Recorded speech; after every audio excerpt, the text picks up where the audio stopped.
Here we go. Alrighty. That's for a hearing. You must see them too. They were. Good evening and welcome to the Select Board meeting for the Town of Stow, April 9th, 2024.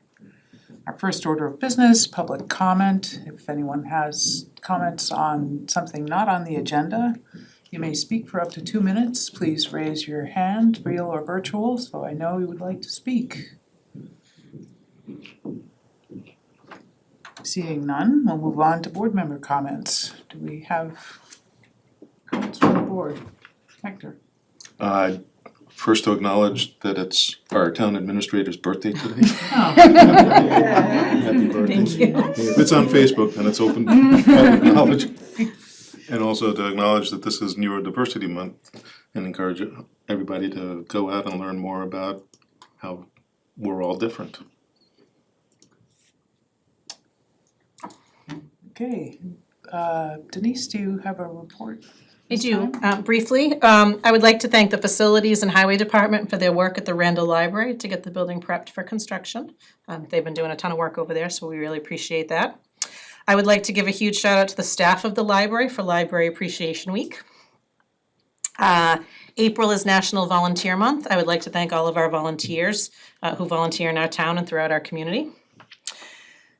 I would like to thank Chief Salisi and members of the police department for their work last week with the situation on Friday night. I would also like to acknowledge Captain Evers and members of the fire department who responded, as well as those officers from Boxborough and Maynard who were on scene. And finally, I'd like to thank the state police and the DA's office for their work on this case. It is never pleasant to hear about a case like this, but I have heard nothing but praise about how it was handled by all members of our departments, public safety, how professional it was handled and appropriate. So thank you all who are here, and thank you to all members of the police department. Last night, we had the discussion with the Do It for James Foundation, sponsored by the Randall Library and the police department. It was an extremely moving and educational discussion. Stow TV did record it, and it will be available on YouTube. I encourage anyone with children, especially those younger than 18, to watch it. It was very eye-opening about what can happen through social media and attempts to extort children, and unfortunately the effects of that. So it was very powerful. And I just want to send a thank you to Laura, Kathy, and everyone who worked on the open space and recreation plan. The plan has been officially approved by the state and is now good through 2030. So thank you on that. Great, thank you. So we have 3 appointments tonight. The first 2 are firefighters. Chief? Yes. I am very excited and to be here tonight. This has been a long dream of the department to work on our staffing levels for emergency response. Through the gracious of the town meeting last May, we were appropriated funds for 2 additional full-time firefighters to add to our daytime staff. After a lengthy process of written, practical, peer interview, administration interview, I have 2 members of the department here tonight that for a full-time appointment. We have Olivia Liang, who is a Stow resident. She joined the department 2 years ago as a result of the Wheeler Road fire. She saw what the fire department did and joined as an EMT and has excelled through the program that we have. She's working per diem shifts and she did very well through the whole process. I also have Camden Herlihy here, who is also a call member. He's been with the department 9 years. He took a little leave because he was an active National Guard member on deployment, but he has worked very hard, very well, and so I would like to recommend Olivia Liang and Camden Herlihy to the full-time positions. Great, thank you. Any questions from the board? Any comments? Any questions? I'm just excited that you're here and that we're expanding the department, and this is fantastic. Yeah. That's great. Thank you for your service too. Yes. Thank you. I do have badges for them. Cool. We have Brian, Lieutenant Boyd. Yeah. If you would like to present Cam with his badge. Should I do the motion? Do you want to do a first? motion Oh, first? I'm sorry. Yeah. I assumed it was okay. Right through it. Cross your fingers. Madam Chair, I move to appoint Olivia Liang as firefighter EMT for the town of Stow Fire Department through June 30th, 2024. Second. All those in favor? Aye. Aye, that's unanimous. And Madam Chair, I move to appoint Camden Herlihy as a firefighter EMT for the Town of Stow Fire Department through June 30th, 2024. Second. All those in favor? Aye. Aye, that's unanimous as well. Thank you both. Congratulations. Now you can.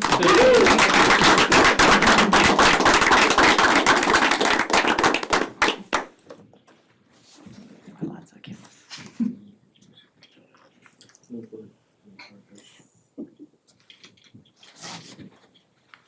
Congratulations. Thank you. Now we ask Karen Benoit to present Olivia with a badge since she's the one that instigated it all. Yes, we hung out at that fire on Wheeler Road. I'm not used to doing this, though, sorry.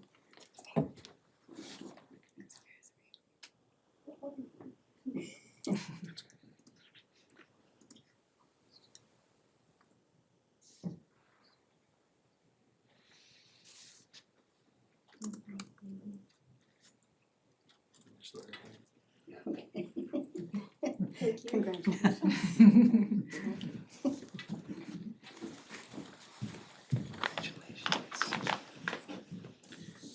You're all set? Thanks, Chief.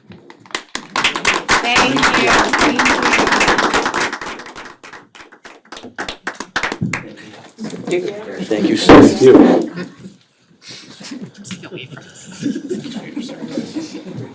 Thank you, Mel. It's so fun. Congratulations, thank you. Thank you so much. Next, we have an appointment. Thank you. Thank you. Congratulations.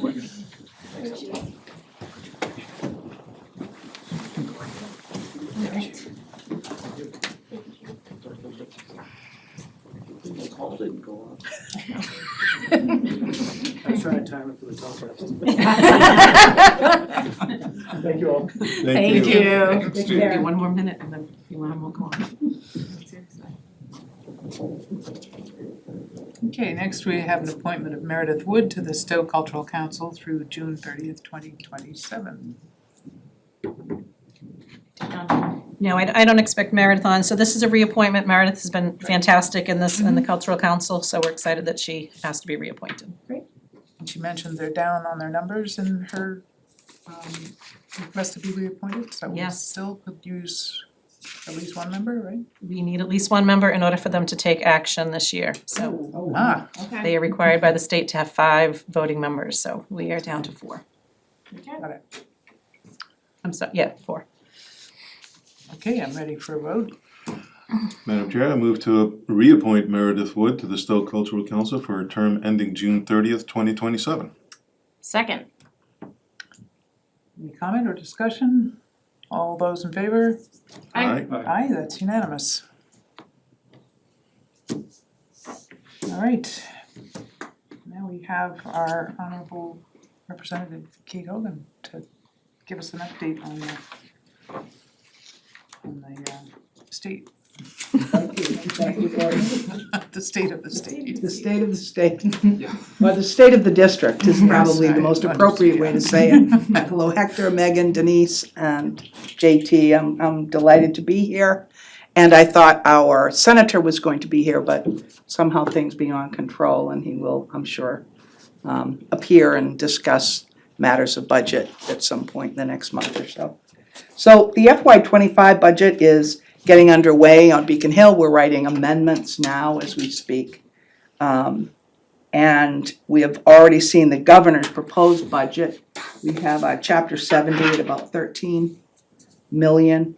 We have chapter 90, about 518,000 for our district. So we're up about 3%, and it's going to be a bit of a tough year.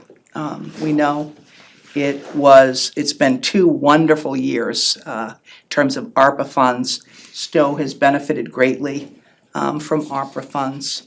And we know that this year there's sort of a cooling off period is what I think is being said, where everything's sort of resetting. And so it's going to be, you know, a more conservative year, a more conservative way of being able to appropriate monies, and we're all gonna sort of take care to ensure that we balance our budget and begin to meet what expectations are every month when things come in. So, you know, we did last year, we did well, we did 150,000 for cisterns. I know there's been a great deal of talk about that, but we will continue to do the work of installing the 13 cisterns or so that are needed around town, slowly but surely. The fire department has done an amazing job, and the chief has really taken it on to be, you know, clerk of the works while being the chief to get those installed. It's been amazing. We're able to get 500,000 for the Stow housing project, Stow Acres, and other smaller appropriations. So we've done very well for the town, and we're very pleased. And looking at next year, I'm also pleased to talk about working with MAPC and maybe District and Technical Assistance Program, the DLTA. Denise has been kind enough to have several conversations about it, even as she gets ready for town meeting. So thank you so much, Denise, for being available. And I know Megan Birch McMichael has also been very interested in looking at ways to discuss community and economic development, even beyond what's being done now. So I look forward to being a part of that, and hope that will start to take shape after we get through both the budget and town meeting. So March has been good to us in terms of the state. We were 3.3% above monthly benchmarks. But, you know, as I say, revenue has been under for most, so. But the national economy is stable. And the Biden administration continues to inject stimulus through bipartisan infrastructure, the CHIPS Act, the Inflation Reduction Act, which is the clean energy jobs that are being created across the country.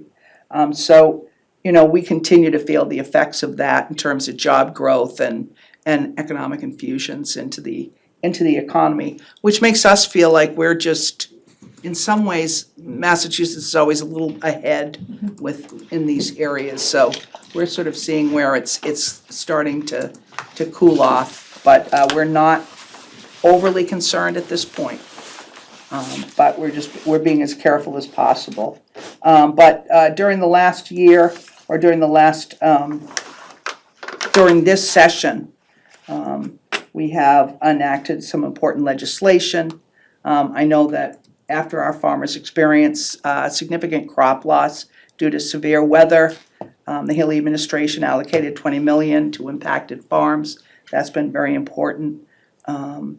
And 347 farms were able to apply for aid, including 4 of our own in Stow, Carver Hill, Honey Pot, Shelburne Farm, and Derby. So it's really good to be able to provide support to our farmers as they work their way through climate change, which has really had a significant impact on farms and orchards as they work their way through.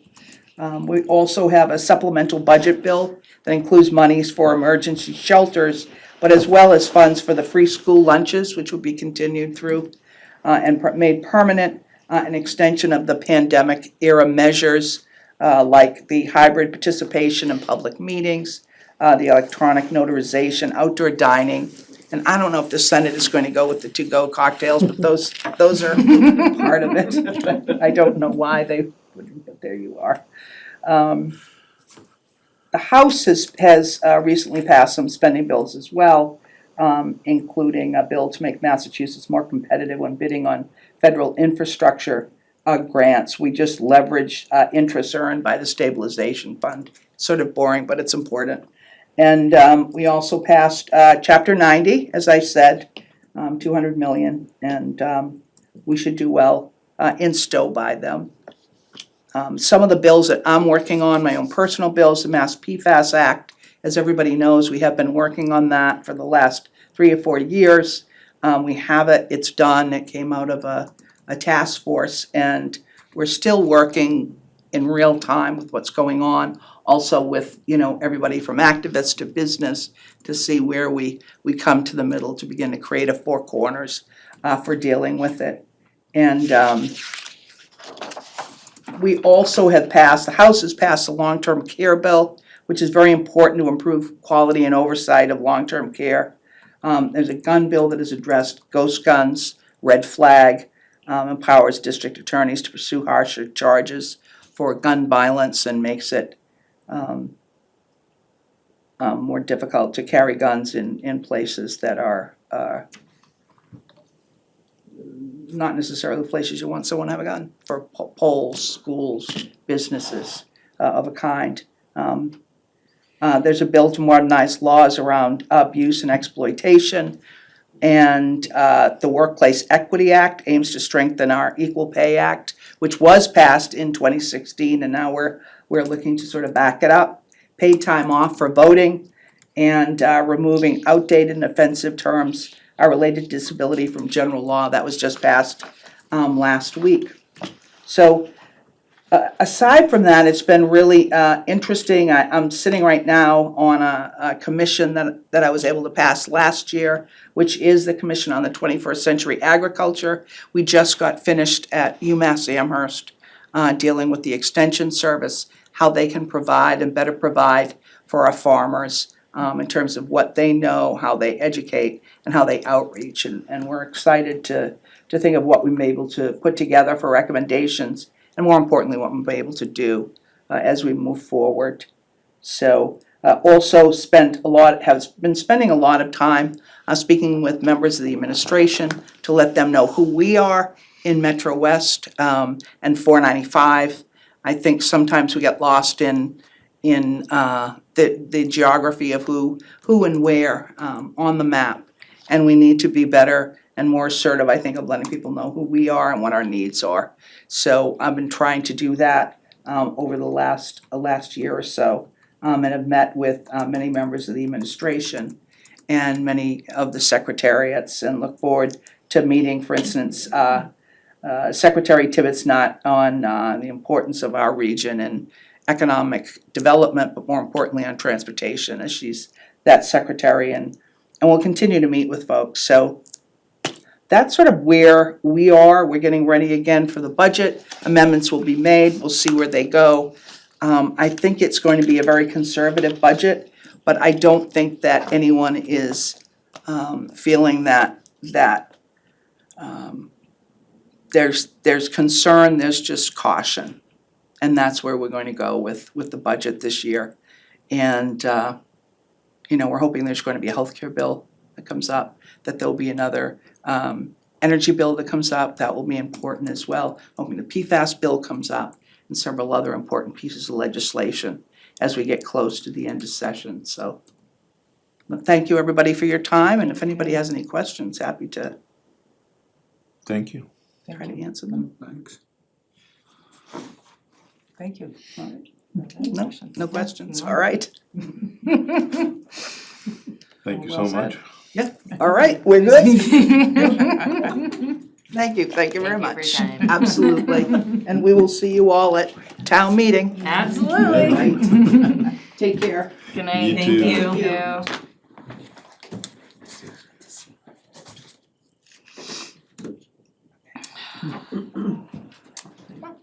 Comments online.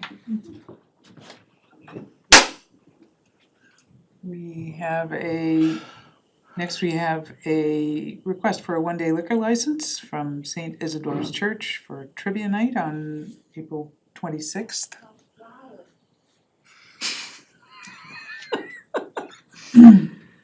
Okay. I think the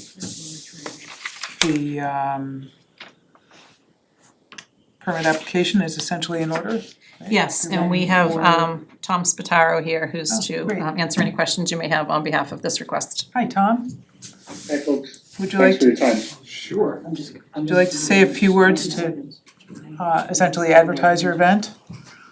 Absolutely. It's our goal to continue to offer more events for the people of Stow and beyond our weekly liturgy and celebration of the sacraments. And trivia night is one of those things that we're trying to start up. So it's, as you said, it's on Friday, April 26th at 6:30 at the church. It's going to be hosted by Stow local Dave Carr. And all are welcome, and to come and just have a good time and spend time as a community. Nice. Great. Nice. Any questions from the board? No questions. No, this looks great. Okay, so we still waiting for an insurance? Nope, that has certificate? come No, that's in, all requirements are set. Let's vote. All right. Madam Chair, I move to approve a one-day liquor license for St. Isidore's Church, 429 Great Road, for Friday, April 26, 2024, from 7 to 9 p.m. for a trivia night, provided all necessary permits and documents have been received. Second. Any further discussion? Hearing none, all those in favor? Aye. Aye, it's unanimous. There you go. You're all set. Enjoy. Thank you, folks. We Thank appreciate it. Thank Thank you. you. Thank you. Hope it's a great event. Well attended. All right. Right, on to the budget. Yes, I am going to just share my screen to take you through some information.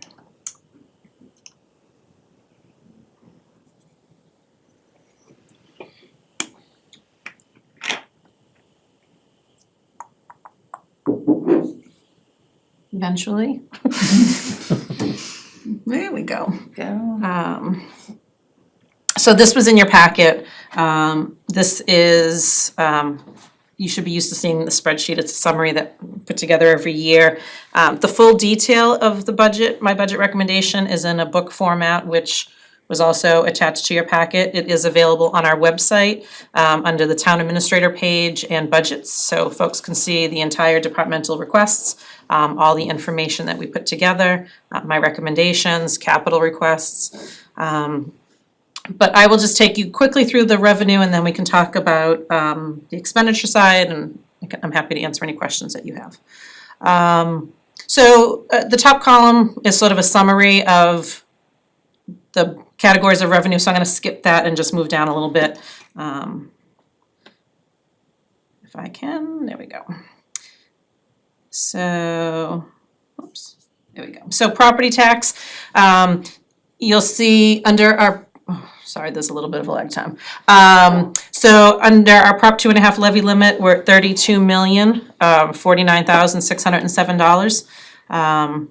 We are, with our 2.5% increase that we're allowed under Prop 2.5, that's another 801,000.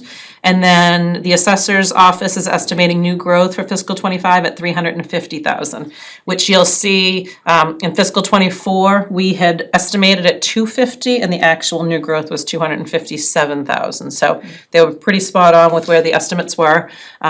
So this year they're fairly confident that 350 is our minimum amount of new growth that we should be expecting. So that would bring the revenue under the Prop 2.5 levy limit to $33,200,000. On top of that is our debt exclusion, and you will notice a very large jump in not in the town debt exclusion. That's actually decreased minimally from 1.9 million in 1,916,000 to 1,904,000. The big jump is on the schools. So Neshoba has borrowed the first chunk of revenue for the project. I think they borrowed 30 million this first time around. And so the first payments are due in fiscal 25. So the debt exclusion that taxpayers will see will go from 655,000 up to 1.5 million dollars on next year's tax. Again, that is just the first 30 million. We have been in discussions of when they're gonna make their next borrowing and how much they're gonna borrow. So as we talked about when the school was going through prior to the vote, this is not gonna be a one-time hit. It's gonna incrementally be added on to the taxes as the money is borrowed. And then it will extend out, obviously, through 30 years. So folks will see, starting with fiscal 25, so January 1st, 2025, January 1st, 2026, January 1st, 2027. And then I would expect it to start leveling out at that point, because I would think over the 3 years they will borrow funds for that project specifically. So So just so folks will be aware, I know a lot of people thought the increases started to hit on the January 1, 2024 bill.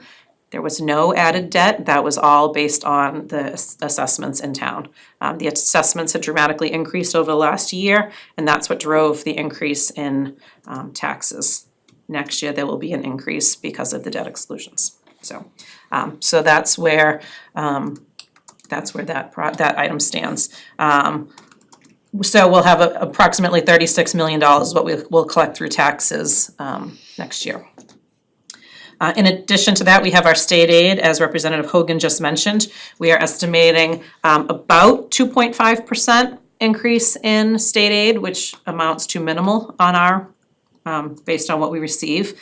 And quite frankly, our net cherry sheet offsets were higher as well, so the net is minimal to us, $533,000 to $547,000. Still, it's an increase, but we really, that additional, $13,000 is not really much that we can do with it. So it just gets added into revenue. Our local receipts, so these are all really what we take in day to day. We are estimating a slight increase across the board, mostly motor vehicle excise. As people continue to buy new vehicles, obviously the excise is increasing. So we have that at 1.2 million, up from 1.1 million in fiscal '24. Other items that have increased would be our licenses and permits. As more and more building is happening, we expect more revenue coming in on building permits. And then our interest on earnings, our treasurer collector does a great job of playing the market. He looks at, short-term notes. Right now, he has a couple of short-term notes, one at a 3-month, one at a 6-month, both at well over 5% interest. When those come due, he will look to invest them in some other short-term notes to try and capitalize interest. So we are seeing not only our regular bank accounts at the average interest rates, but the fact that he's investing and making us additional funds. It's the first time in a long time that we are starting to increase the revenue we're projecting on interest. So it's nice to see the market slowly changing on that aspect. So local receipts, we're estimating about $1.8 million coming in for that. Then we have our transfer from other funds. The funds that come in through the PEG access, so the local license fee that's on everyone's cable bill. We're expecting to utilize $147,000 for that. The Community Preservation Committee, the money that they take in that gets transferred is $50,834. And the Wetland Protection Fund that they also take in is $3,745. And then finally, the Conservation Land Maintenance is up to $19,247. So transfers from other funds into the budget is $221,000. I'm going to do the next categories together. So free cash, as you may recall, when we talked about free cash when it was certified at over $3 million last year. Primarily that it's made up of that extra $1 million from the Lower Village settlement. So I am recommending using more free cash than we normally would, but still leaving a balance of over $1 million in free cash to roll over to next year. With that, we're looking to use $235,000 for our annual OPEB transfer, where I'm requesting to put $200,000 into stabilization, and I'm increasing from $75,000 to $100,000 in the capital stabilization. So continuing to build our capital stabilization. And then we'll go over the capital request in a little bit, but just over $1 million in capital requests. And I am also looking to use free cash on 3 non-capital articles. And we'll touch upon that when we go through the warrant.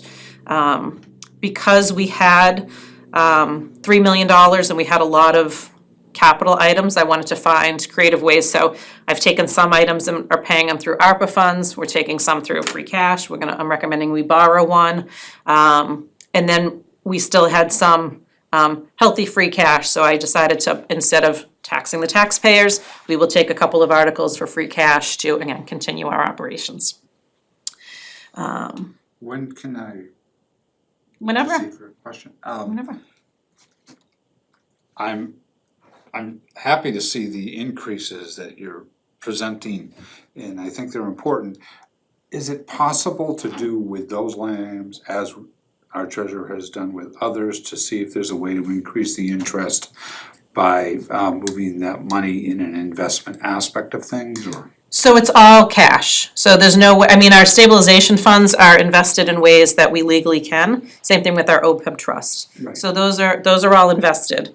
But all of our other revenues are all handled how the treasurer sees fit. We need to leave some money liquid, and then whatever he can invest in what's, so say we have, and I don't know off the top of my head, but let's just say $20 million available. He'll keep maybe $5 million in cash and $15 million will be invested in different ways. And then when those come due, if we need more cash for school assessments to be paid or Right, I'm just wondering, is there a way to put it into, like, there's the 30-day rollover accounts that carry a higher interest, things like that. Is he actively doing that? Yeah, that's what I said. So he's got some in 3 months, he's got some in 6 months. When they come due, he looks for other short-term notes that are available based on the interest rates at the time. So the ones we talked about today were both, one was at 5.3% interest and one was 5.6% interest. Okay, thank you. That's great. You're welcome. I have a quick, oh, sorry. Go ahead. Yeah, sure. I just wanna understand how this this one thing works that came out. Because I was noticing that ambulance fees are $190,000 that we collect. Like, how do we, I just am curious about the mechanics of that. Like, do we bill people directly and then they pay? Like, or do we get that money from the insurance company? Like, is that money that actually does come in? It comes in and goes out. Okay. So Okay. it comes in, we don't do the billing directly. Okay. So the billing is done, we get funding, but then we're using it to pay for services or staff, Okay. or we have to then pay the ambulance. So Okay. it's not just revenue, it's just, it's Okay, an in and out. okay. That was my only question. I had a question about the license and permits. I noticed in the book, under selectmen, the licenses went up from 1,250 to 9,000 for revenue. What are we charging more for? Nothing, it's just, so when estimates are done, a lot of times we do it as conservative as possible. So, but realistically, we take in about $10,000 in the select board's office with liquor licenses and class 2 licenses and common vic licenses a year. So this is just to bring us up to closer to what the average is for some of the smaller ones. Okay. I'm still actually conservative on the motor vehicle excise revenue. I would expect will be 1.3, 1.4, but we don't wanna stay conservative all the time. So slowly bringing some of them up. So that is the licenses that you all do annually. Great, okay, thanks. And so that is a recap on our revenue. Any other questions on revenue while you're looking at the details? I will go through rather quickly the departments. Feel free to stop me on questions. Obviously, you have all the goals and the cover letters, so if there's things that jump out. We're gonna start with our most contested budget, which is our moderator budget. Seriously. I didn't know I had a budget. This $250 is very difficult to balance the budget every year, but I make sacrifices elsewhere.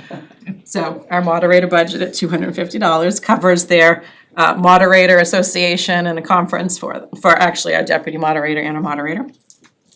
Town administrator, which I lumped together select board and administration. You'll notice last year we had under the other wages, if you'll remember, not here on the spreadsheet, but in the warrant. So 2 years ago, we brought in a procurement and grants administrator fully funded with ARPA. Last year, we primarily funded it through the budget, but continued to supplement it with ARPA funds, which is why there was a $64,000, I think, for budgetary funds, and now this year it's fully budgetary, it's fully in the budget. I did split it out in the warrant because there were so many questions last year why the town administrator other wages was so high. So you will now see a line item specific. It is not a new position. We added that a few years ago. It's just, as we've talked about with a number of ARPA things, eventually we have to absorb them in the budget. So this is the only sort of what I would call big change in the general fund municipal side of personnel, and it's just fully funding the salary now. Out of curiosity, with this new position, grant-wise, how much have they brought in? So it's tough to quantify. She's the grants administrator. She's not writing the grants. So she assists departments, she looks for grants, she makes sure we meet the criteria. But I'm just saying, I understand that, but in your assessment, how much do you think an increase has happened with her facilitating? Well, assisting, I mean, it's probably $750,000. I mean, she was involved in the $500,000 library grant, a lot of the smaller grants she helps with, so, No, the only reason why I'm asking Denise is because I've had questions from people, well, who is this, what is it, what are they doing, and what are we getting for our tax buck? So to be honest, she's more important to us on the procurement side. We've talked about before, there was pretty much no procurement done Correct. years ago. So now we have all of our general services under a contract, we're making sure we follow prevailing wage, our projects are done correctly with the correct insurance, the correct liability. So yes, she is, and it's funny, we joke because, when we meet with departments, when we have, budget meetings, it's always like, well, Ashley, because departments were just left on their own to figure things out in the past, and it was taking time away from what they needed to do, and then projects weren't done correctly, and so she's more valuable on the procurement side, but she's fantastic on handling both. But that's where her value really is procurement and making sure that we are following the law and doing everything that we need to and getting contracts signed and things like that.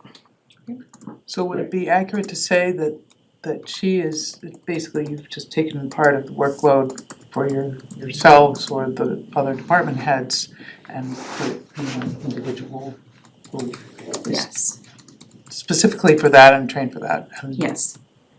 so it's worthwhile to have that salary just to take that load off of everybody else. It is. Procurement is it's a very specialized field, and there's a lot of intricacies and a lot of different categories under the law that you need to follow based on what it is, who's doing it. And so it's nice, she has a form, when someone needs to make a purchase, they fill it out, then she goes through and tells them, what threshold, what kind of bidding needs to be done, what kind of contract needs to be done. If it's a federal grant under ARPA or something else, she knows the legal requirements to put in there. So it's just nice, because when we're going out to bid for things now, we know that if there's ever a question, if someone contests the bid results, that it's all done exactly as it needs to be, versus, you know what, you're my friend, I'm gonna have you do a roof, and then there's no warranty, we don't have your insurance on file, those kinds of things. Right, and it saves us on our liability and everything else, which, as we all know, can be expensive Yes, Right. to yes. deal with. Hector, you had a question too? It was JT's question as well. Okay. There is no change under the finance committee, so $80,000 for the reserve fund, and then $1,000 for expenses, and that's usually just advertising for public hearings if they need to have them. Town accountant, minimal increase across the board, salary increase, and then level funding expenses. The assessors, again, minimal increase. I noted in my cover letter, this year, grades 6, 7, and 8 are due a step increase, so folks that still have room on the step schedule, they have a step increase. So some of the salary lines predominantly in the department head line will be more than a 2.5%, just because some are due a step, some are falling within, So when you see that salary line, so for instance, the treasurer collector, it's almost 5.5%, or a little over 5.5%. That's because it was a step on top of the cost of living. Next year, it'll be, again, grades 1 to 5 that will get the step increase, and then the off years, they get a cost of living increase. So again, assessor's office, treasurer collector's office, expenses, almost level funded. The increases are solely cost of living and step increases on salaries. IT, you'll see over the next few years, again, we did a large increase last year. This is another one of those items as a result of ARPA. As we start to take into the budget things that we funded from ARPA, a lot of the upgrades we did, the whole phone system, and now paying for that on an annual basis. The Microsoft 365 licenses, and now paying for those within the budget. We're now working with our vendor to put all of our file storage in the cloud and get rid of the in-house servers so we don't have to maintain physical equipment. That all comes with a license cost. So, you know, we're trying to do what we can incrementally, but we don't want to make a big jump all at once. So each year, if we can get another piece in the budget and streamline our operations. Obviously, putting things in the cloud is huge because if an employee needs to work from home, if there's a snowstorm, they would have access to all their files. Now we're paying for like remote desktop services and Dropbox storage, and it just doesn't work. So that will also help. And then offsite departments, the community center, the highway department, they don't even have servers. So files are stored either on a drive or locally. We'll be able to put them in the cloud and back them up. So again, ways that we can protect our files, have backup capability and disaster recovery if need be, and then not have to pay the expense of maintaining a physical server. So that's why there's an increase there, and it will again continue to increase over the next few years as we absorb all costs and continue to streamline. Quick question on that. I course. noticed it was requested they get a 12.5% increase, but only 3.5% is being recommended. What other items were they looking for? So there really wasn't a list. It was sort of like, I'm just gonna ask for this amount of money. Okay, got it. And I don't operate that way. You know, if there was a specific, we're gonna do X, Y, and Z, but it wasn't. It was well, I don't know, but let's just throw a bunch of money and see what we can get covered. So Okay, thank you. So that's why we made one jump, and we'll see how it works out next year. Town clerk, fairly standard except for election wages. As you all know, we have a presidential election, so there's 3 elections in fiscal '25. Based on the last presidential election, Linda estimated her budget to account for the staff that was needed in addition to early voting, mail-in voting, and whatnot that we will need to do for, I think, both September and November's elections. Conservation, again, fairly standard. It's they level funded expenses. It's all the salary increases. Planning department, I did grant the planning director and a land use planner an additional step increase this year. The planning department has been doing phenomenal work, and I wanted to make sure that, you know, I keep telling them they need to have a better work-life balance because they're both always here. Some weeks they have meetings 4 nights a week. And I told them while it doesn't make up for it, I want to recognize the work that they're both putting in and accomplishing some really huge projects. So I did give them an additional step. However, when we brought in the land use planner that we have now, he was brought in making less than the previous land use planner. So their net budget is actually a decrease and was able to absorb those additional salary increases. Great. Municipal buildings. It's gonna be the death of me, the cost to maintain our buildings. We are just burning through money. The cost of everything, we just found out today that we might need an entirely new HVAC system in Pompo. You know, part of retrofitting old buildings without gutting them and starting from scratch is these issues. We have a hole, literally a hole in the police station roof that's gonna cost us $55,000. That's not even in this budget because it was not found out until just last week. But it's very expensive to maintain the buildings. As proactive as we try to be now, we can't help being reactive when something happens and things are just happening. Ashley, our procurement and grants administrator, has been working with Frank to try and come up with some grants, mostly around ADA and accessibility in our buildings to still address some deficiencies that we've had. And hopefully we can take some of that that's been budgeted for and take that out of the budget and put it through grants and then free up some additional funds for other maintenance items. But in addition to just the cost of services, we're seeing a cost in utility charges as well. So that's all under the municipal buildings budget. And unfortunately, I hope the $255,000 that I'm recommending will be enough. As it is, I just talked to Frank today, and they're gonna need a reserve fund transfer for this fiscal year because the budget he has is not gonna cover the rest of the fiscal year with the stuff that we absolutely need to fix. So, as I said, we try to be proactive, we try to come up with a plan ahead of time to make sure things are taken care of. We have a ton of service programs now with all of our new contracts that things are being maintained. Just doesn't cover everything, so we do have an increase in that line. Town reports were level funding. The police station, so the police budget, it's a fairly minimal increase. As you will recall, we renegotiated the chief's contract this year, so the salary is representative of his contract. We made some assumptions. The police union contract, we're in the middle of negotiating, so we made some assumptions on where we stand, and based on the last offer that we made to them, that is included in here. And then the increase on expenses is primarily due to contractual items that we discussed during the chief's contract and that we have in the pending union contract, and just some other minor things.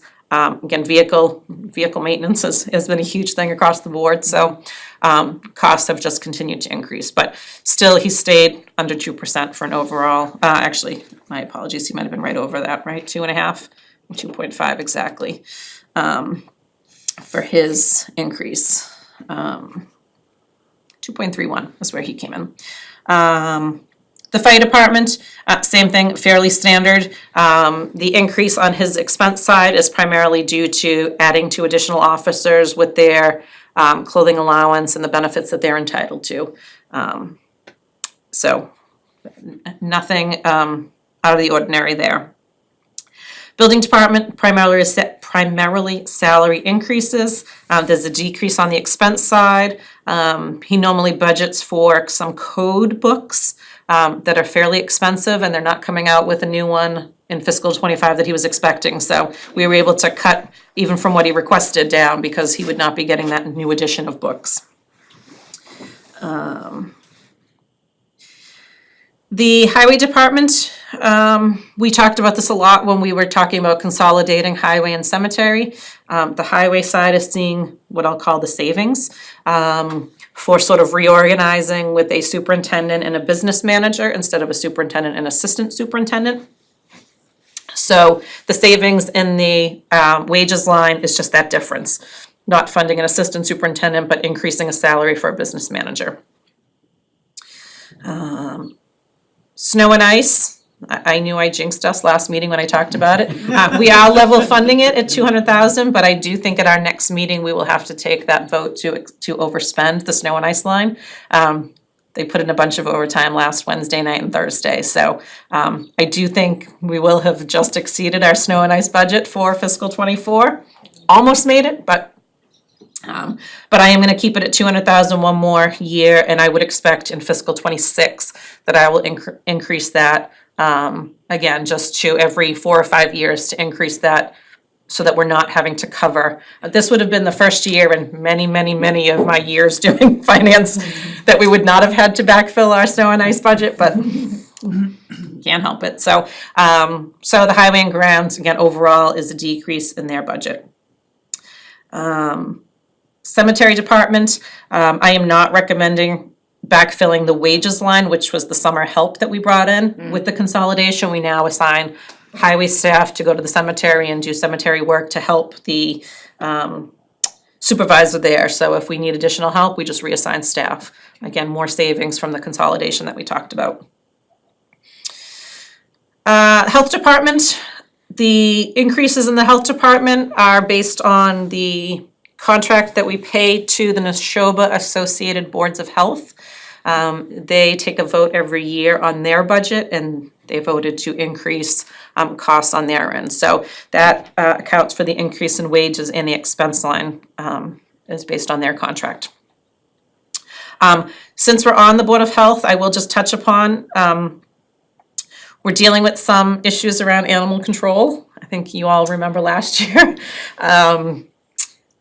I believe our animal control officer is going to branch away from the tri-town agreement through Boxborough. It has not been working out for Stow, as you know, and it has not been working out for her. So she is going to contract individually with each of the towns that she works for. So we will still retain Phyllis as our ACO, but we will not be going through a regional agreement with Boxborough for services. So we will oversee her directly for the services in Stow, which will work out much better.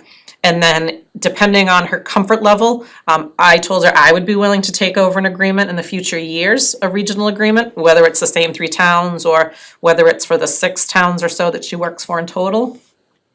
But if she's happy staying as an individual contractor, so I would expect that our budget we will either pay out what we're paying now just to her instead of Boxborough, or it might be a little bit less depending on what we cover for her expenses. So just as an update on that, we've been working on that for the last few months. Council on Aging, again, fairly standard in the wages line. We did absorb last year, a grant was paying for like 2.5 hours a week of the front desk receptionist. When we brought it in for so many hours, and they had wanted a couple more hours a week, so they paid for it with a grant. We're now rolling that into the general funds that we will pay those additional hours a week. And then the expenses, it's funny, we joke about that, it's a little over $1,000 and it comes out to almost a 10% increase because you're dealing with smaller budgets. So nothing extraordinary for expenses. I think it was vehicle maintenance, if I remember. So really nothing extraordinary, but it looks like a large number at 10% or 9.5%, but it's barely $1,000 increase. Veterans, just cost of living. Library department, the library director was due a step and the cost of living, and then the increase on the wages line. The library had 1 full-time employee and 4 part-time employees. However, office coverage was becoming difficult to keep the library open the number of hours that we are required by the state to continue to receive state aid. And one of the part-timers left us for another opportunity. So the director and we talked about how best to make use of staff time, and she recommended taking one of her other part-timers and bring her up to full-time so that we had the consistency in a week. So it's costing us a little bit more because she was making a little bit more than the other part-timer, but now it adds consistency to staff. We have the coverage that we need Tuesday through Saturday to keep the library open those hours, and it actually works out a little bit better to have, again, 1 person responsible instead of 2 people splitting that job. So it's just a reallocation of hours that came with a slightly higher hourly rate. The recreation department, it may look like she's taking a pay cut, but just to clarify, the director was using a 40-hour-a-week schedule, and she's only a 37.5-hour-a-week employee. So we just reallocated the budget to match what she's actually working. So just to bring her back in line with 37.5 hours a week. Everything else, these small accounts are fairly minimal. And then the townwide expenses, group insurance, I did add a $15,000 increase onto that budget line, even though we're switching from Minuteman Neshoba to Maya for health insurance with the same rates. I wanted to include a little bit more. Blue Cross plans may be more enticing. People may want to join. We may have someone going from family to an individual. Just give us a little bit of buffer, just in case we have plan changes. Insurance and bonds increased it slightly just to account for, if we're adding vehicles before we take one off, if we have a deductible that we don't have budgeted for, just again, random things throughout the year. That line item needed a reserve fund transfer this year because of a lawsuit that against the Board of Health, that we had a $5,000 deductible, and we didn't have that $5,000 in the line item. So again, it'll cover a deductible if we need it, it'll cover transferring of equipment if we need it. And then the telephone line, we always run short with that line item. It's usually around 16 or 17,000 that we pay a year. Again, just adding 18,000, bringing it up to 18 just to give us a buffer on the annual telephone costs. So that brings the general municipal budget to $9.5 million, or an exact 2.5% increase. So for the municipal budget side, we are staying within Prop 2.5. We are, I mean, as you can see, there's nothing extraordinary. People aren't adding these crazy expenses. It's primarily salary increases. Departments did a really good job of, living within their means with expenses. There are things we can't control, costs rising, but we're not running out and buying things and just spending money. So I was really pleased that we stayed at or under 2.5% for the town side. Schools, on the other hand, not so much. The Neshoba Regional Assessment is going up 6.67%, which that alone is almost $1.3 million, just that we're paying more to Neshoba. Now, I will say that does include their debt number, but it's still a big number that we budget for, and then again, this is what the taxpayers are paying for. So, the Minuteman number. Same thing, it's almost 7%, but you can see that it's $200,000. So yes, we have more students going to Minuteman. We have less students going to Neshoba. Our percentages through Neshoba have been decreasing while Lancaster is increasing and Bolton's pretty much staying the same. Whether or not that will change when we have a new high school, I don't know, but clearly it's costing us quite a bit for educating students. $23 million now is going to schools. So there's not much we can do with that, but $23 million. Here's our debt. This is what we have,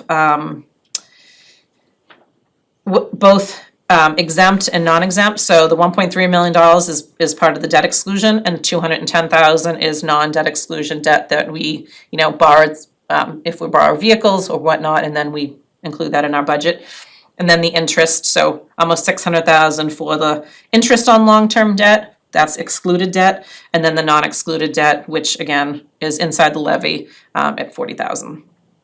So overall, we're at $34 million for the budget. That's what will appear in the warrant, $34 million, $34,778. I'm gonna pause on the special articles because all of these are within the warrant, and so instead of going through them twice, I'm gonna kind of scroll past that. I'll talk a little bit about the capital just because it's a little clearer here. We don't have to go through it all in the warrant. So we have a number of capital articles, as I mentioned, that I am recommending that we fund all of them this year.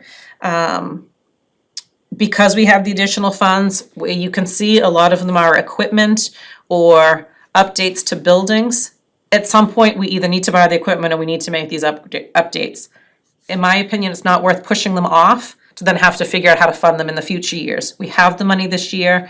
We need to buy these things, and I'd rather use free cash and not have to put them, out for a vote. I'd rather not put them as an article that's paid for through taxation. So I am recommending all of the capital requests.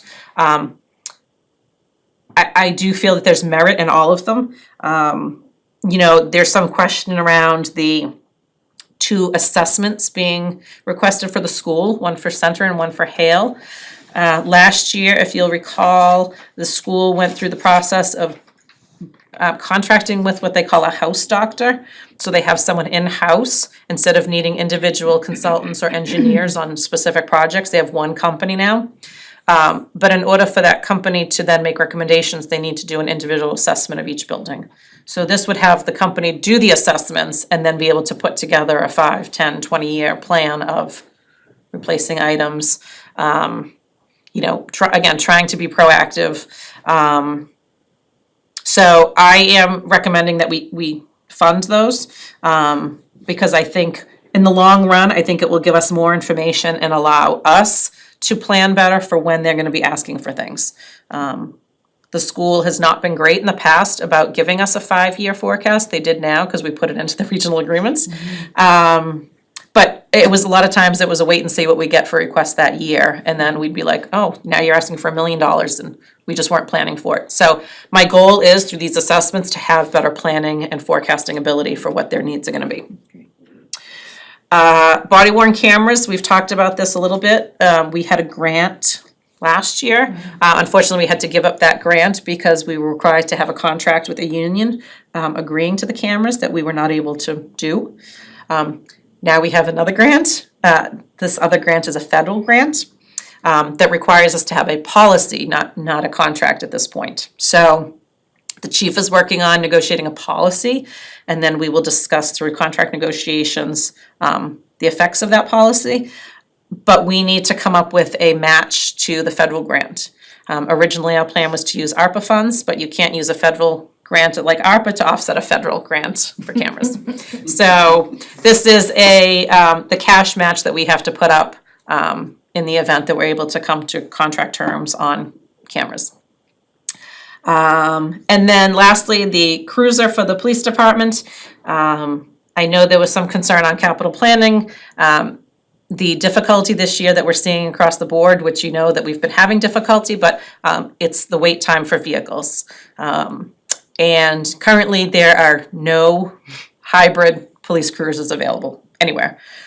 They're estimating several year wait for a hybrid police cruiser. Ford has pretty much canceled all contracts. We've heard that they closed one of the plants they were making these hybrid vehicles in.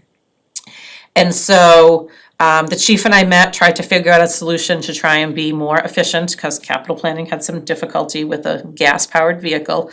So the plan currently is we will purchase another fully electric vehicle, but it will go to the chief. And the chief's car that was replaced last year will be put onto the line and become a patrol vehicle. Our goal is to have an entirely electric cruiser fleet, but the one that we got last year just came in a month ago. They haven't gone through a winter, they haven't really utilized it. I do know that they love it so far, but the department really wants to use it for at least a while before they're ready to start implementing more EVs. So this way, we will stay green, we will bring in another electric vehicle for the department, but that will stay an administrative car. For the most part, he does do patrols, but for the most part, an administrative car, and then we'll put his hybrid into the fleet. So it will need more than 81,000, but that's all we are gonna put through the budget. I have committed the remaining funds through ARPA, because it was a priority to make sure that this gets done. So they'll get their cruiser, we'll get it paid for, and then, Did you get a turnaround time on that? so he has spoken to the dealership and they told him right now, they believe, I think it's September that he would have a vehicle. But then it's like could be up to, I think it's like 6 months to retrofit it. Right. So he's fine because he'll go without a light bar, as long as we have the radio and the things that are essential. But it might be a few months before it's fully retrofitted. Right, but he'll have it. He will have it, yes. The body worn cameras, did I understand correctly, they're actually costing 80,000? Wow, okay. Yes, That's just for the cameras, or is that also for the software and? that's for everything, the And software and the cameras. obviously, System. should we not be able to come to agreement with the union, then that 40 would just roll back. Okay. Yes, just roll back to free cash next year. Okay. Any questions on the budget?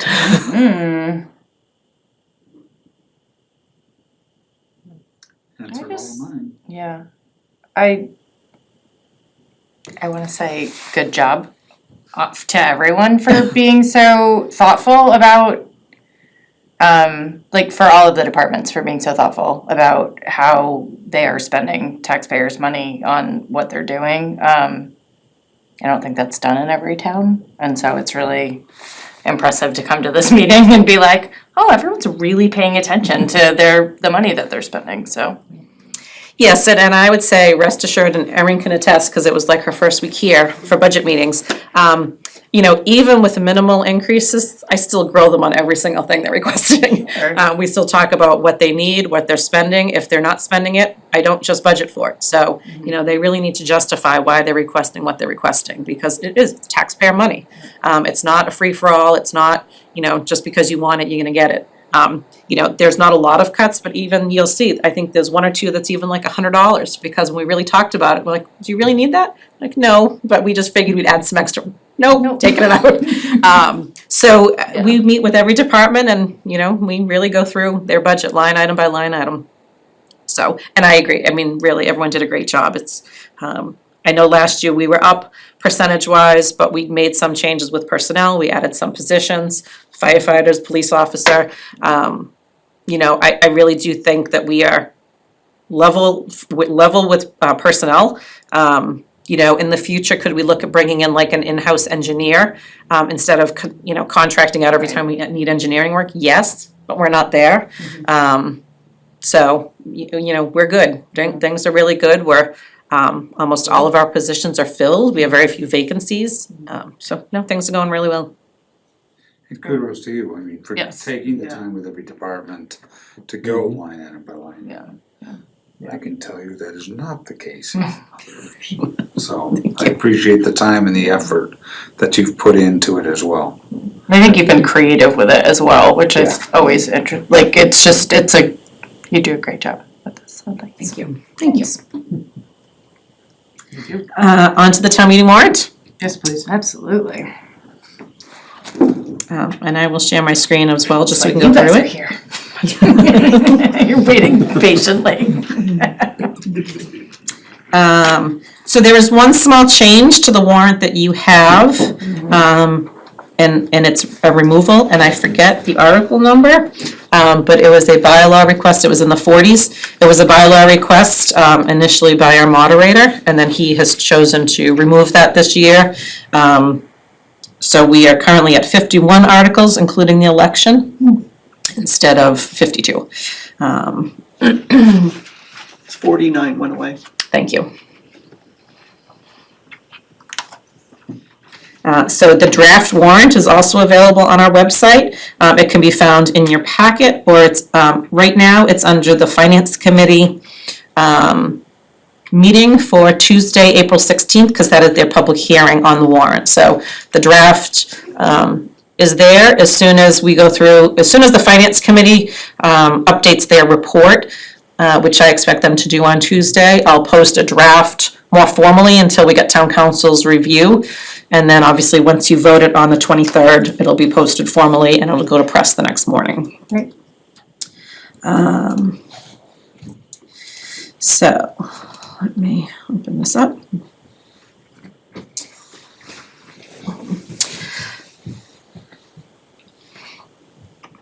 So I'm not gonna spend a lot of time on the consent calendar unless anyone has questions. They are all fairly similar to what they normally are. The few changes in the consent calendar are the, I've added into the consent calendar the votes for stabilization and capital stabilization. They're now just a simple majority to add into stabilization, and it's 2/3 to take it out. So because it's a simple majority, we could add that to the consent calendar. And then the other one is Lake Boone weed control, which I'm slowly trying to scroll there, apologies. Article 24. Yes. That was an increase for where they're normally, you know, in the teens, and I think it's $32,000 that they're requesting this year, based on contract that they have for the treatments that they need in fiscal '25. So, still non-controversial, but there is an increase to that request. Okay. Otherwise, the consent calendar is pretty much as it has been for the last several years. Anyone have questions on any of those articles? Before I Consent to them. And there are, the version you have, there, you know, there probably are still grammatical errors and, you know, it says 5,000, it's written 6,000, things like that. Those have all been changed and we're still working on those, but this was just to get the articles that were submitted together for this initial review. If I can ever get to the page.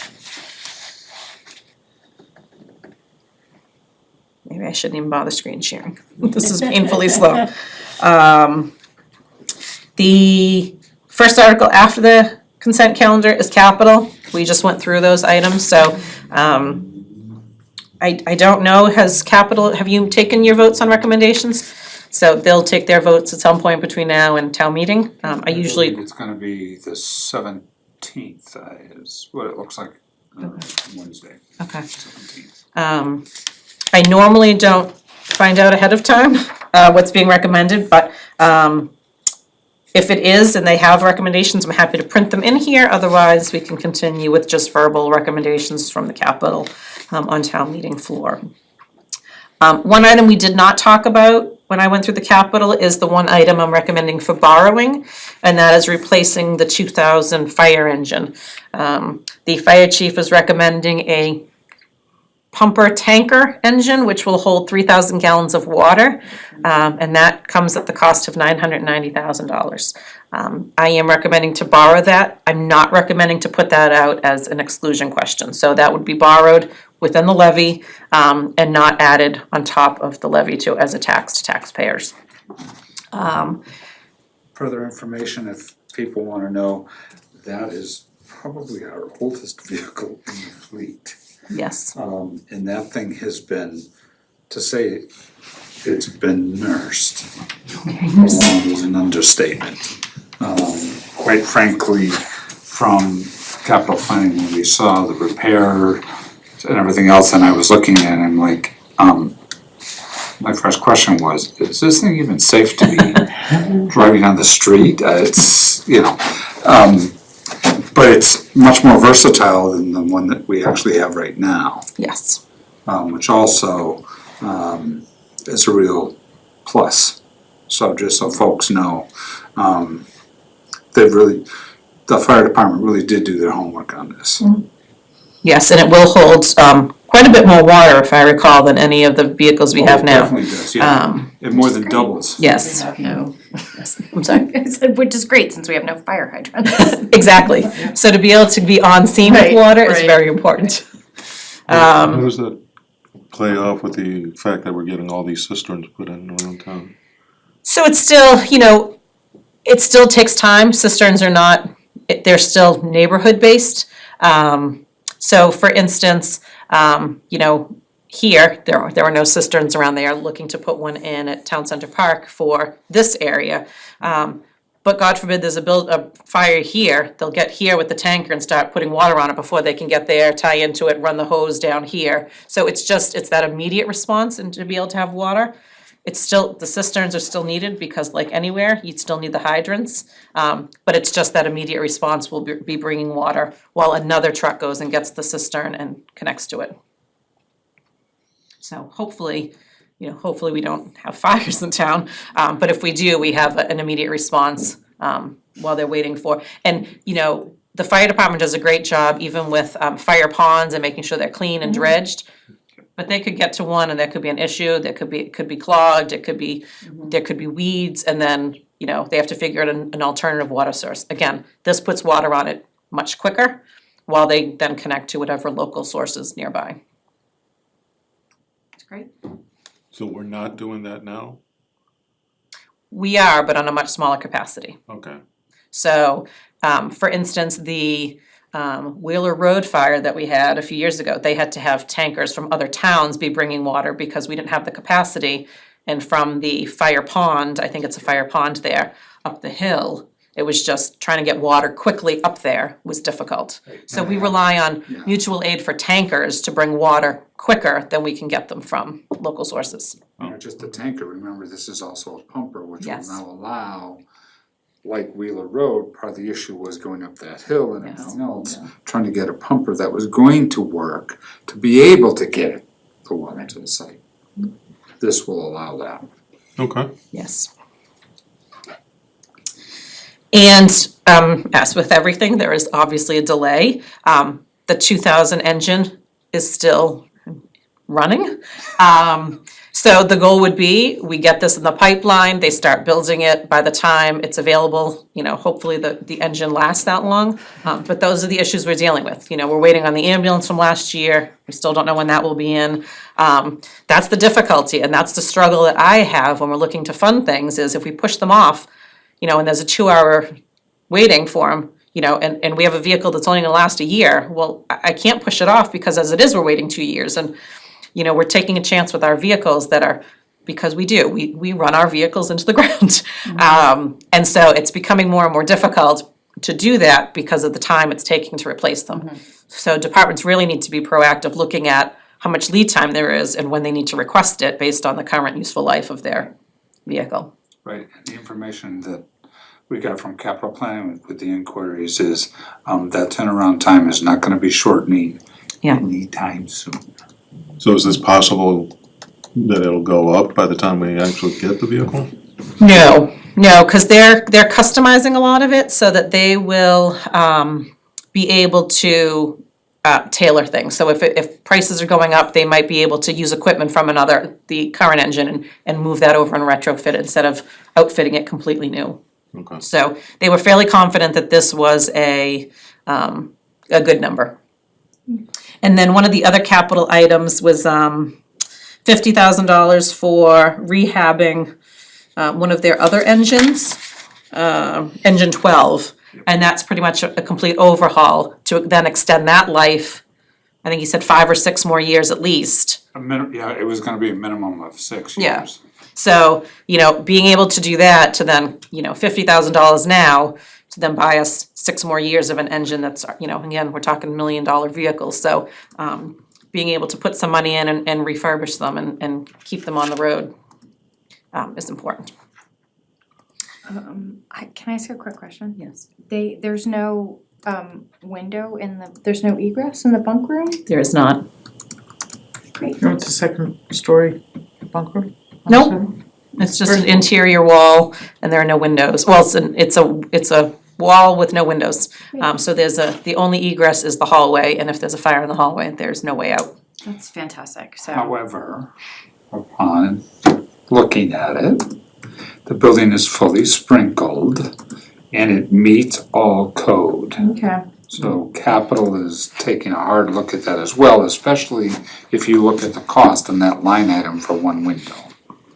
I think it's I looked at it like $25K to put in a window. I mean, Exactly, so. it's not Well, but isn't no-brainer, it's it's an not- interior cinder block wall? Is that part of the issue? It's a cinder block wall. Yeah, cinder block. Do they Can't only be have an one interior wall, you egress? can't. But remember that the building is fully sprinkled. Yeah, but still only And one it egress. meets all requirements code-wise through the For county. for a sleeping? It absolutely Except does. for ventilation and, well, it must be, Well, that- it's officially, yeah. Well, fully sprinkled means enough to suppress the fire to give time for people to get out, not to put out the fire necessarily. If it puts out the fire, great, but No, the fully sprinkled have you ever seen a fire sprinkler yeah, work and go off? It puts fires. 2 doors down from me. Yeah, it puts the fires out really fast. The amount of water that these sprinkler heads are used and what they're doing, it pretty much will squash the flames and they'll be able to get out and Okay. without loss of life. Sorry. I don't wanna take that chance, which is why I'm recommending this article. I don't wanna ever say to someone, the sprinklers are gonna save you when there's no other way out. To me, that would be a Yeah. horrifying thought of being trapped in a room with no exit. So, I find that there is merit in it, and I am recommending that we, again, make these changes that I think should have been looked at when the building was rehabbed, but. How's that request to the state to do things without having to pay prevailing wage and?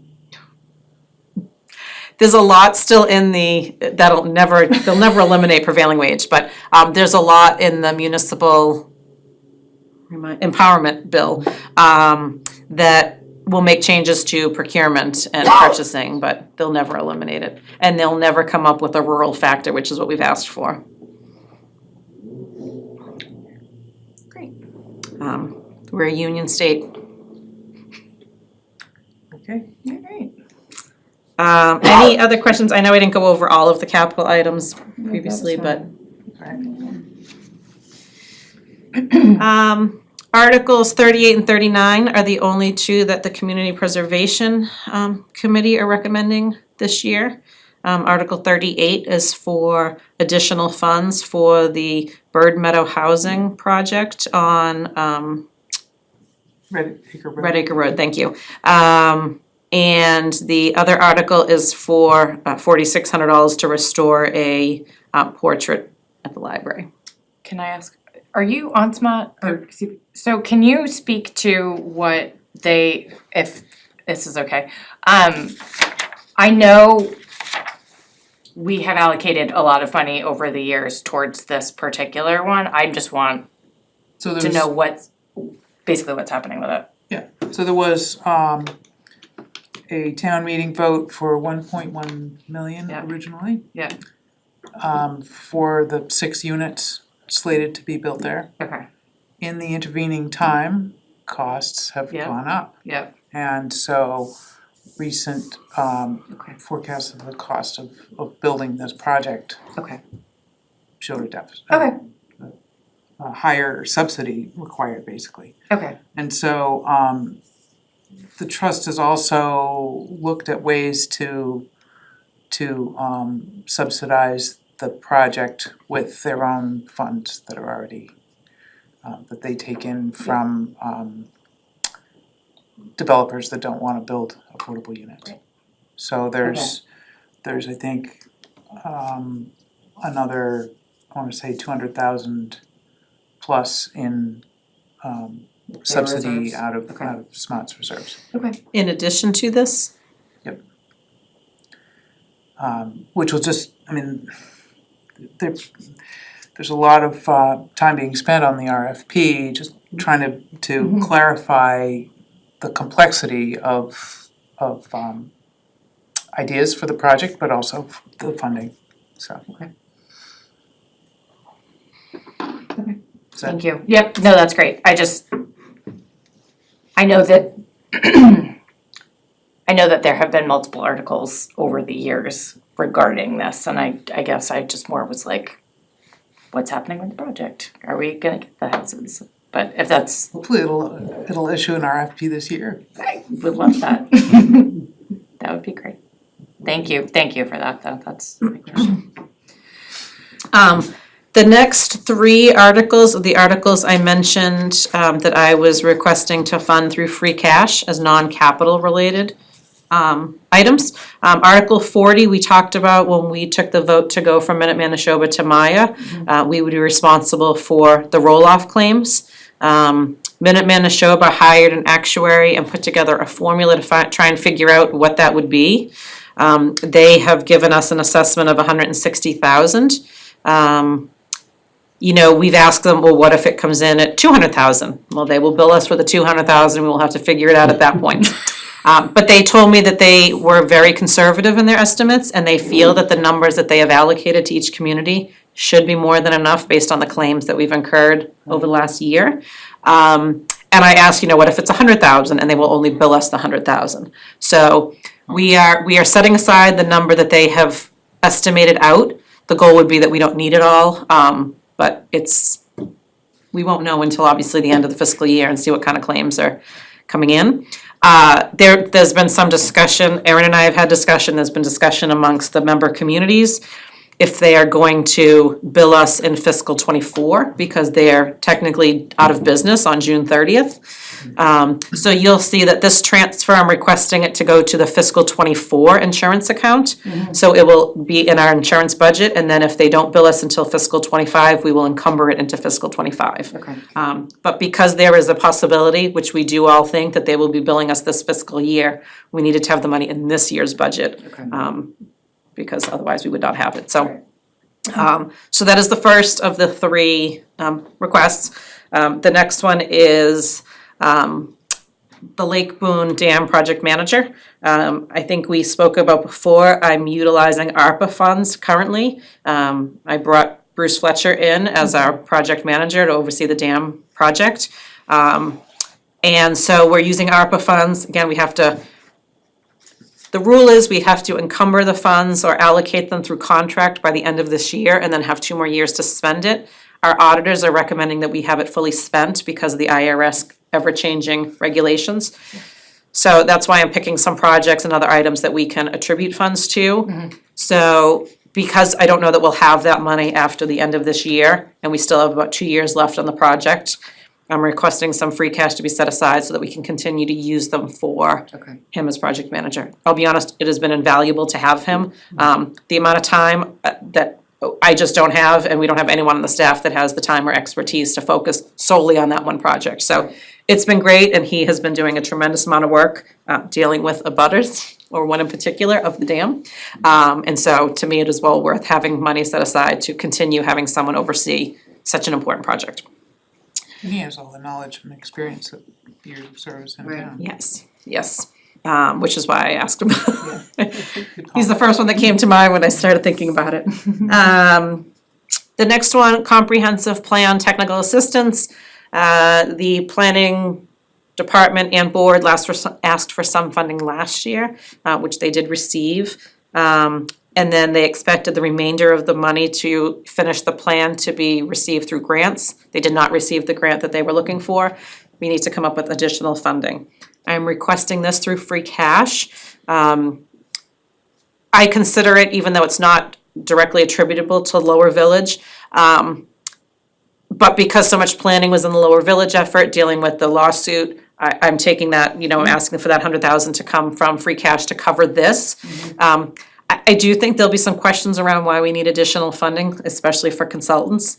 And so I did not want to be, even though the taxpayers have to vote on it at town meeting, I didn't want to take the money from taxpayer funds in the levy. So I'd rather have it be a transfer of free cash to cover that, to try and ensure that that project continue and we can finalize our comprehensive plan.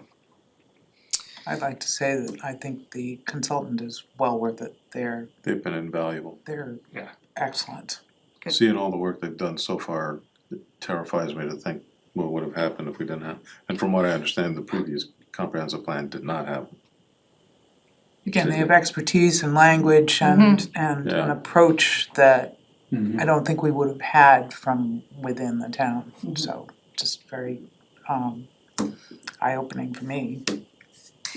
And people don't realize, I mean, I see it with that, but I see it more when we're going through the Stow Acres, master plan process, just how much time is needed and the expertise of whether it's just doing surveys or evaluating the data and things that, we just don't have staff time to dedicate to a project. And so I know people question why we need to hire consultants but that's how you get a professional opinion, an unbiased opinion on, what, interpreting the data, and just being able to make recommendations based on their experience. So I can only imagine the work, coming up with the, comprehensive plan for the entire town when I see just one parcel that we're looking at. So I'm sure it's, I'll be very interested to see the final product when it's done. Yeah. Article 43 is money through the planning board for Complete Streets Construction Administration. This is for the Crescent Street sidewalk project. There is a need, again, some projects, we need someone to focus on one specific project, and that is it's a main road, there are easements involved, so having someone oversee the contract and the work being done is just really necessary. We don't have the availability on the highway department to dedicate those resources, so they're looking for some funds to make sure that project is overseen properly.